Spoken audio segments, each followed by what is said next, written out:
Following Jesus isn't always easy, but it's not complicated. This is Simple Faith in 5.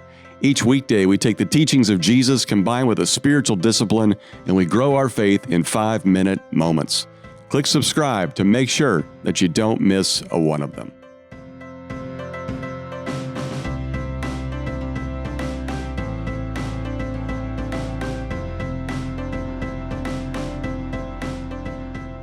Well, fear has a way of shrinking our world.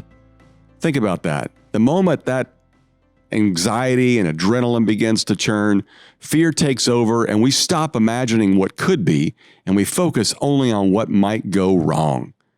If you hear that sound in the middle of the night, your thought is not, it must just be one of our cats. It might be something that you begin to be horrified over because you just watched a true crime documentary. Well, when fear takes over, all we focus on is ourselves. And that's exactly where Jesus' followers were after the cross. Here they'd witnessed their leader, their rabbi, their teacher, their friend be publicly humiliated through the arrest, the flogging, the trial, and then the crucifixion. And they think, we're next. So Luke tells us that the disciples were hiding. They were confused. They were afraid.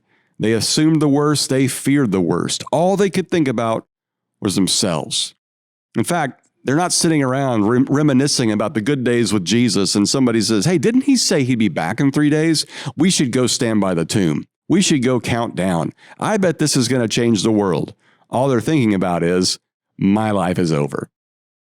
Even so, that when the women show up and report the tomb is empty, it sounded like nonsense to them.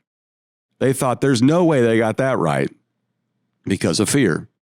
But fear didn't get the final word. The risen Jesus stepped into the room and said, peace be with you. I can't wait to see that on replay when I get to heaven. What was that like? The resurrection turns fear into faith, not all at once, but over time. Here's our spiritual discipline for the week, and that is witness. Today, I want you to notice where fear has been shaping your perspective, and then quietly tell God where you need resurrection hope.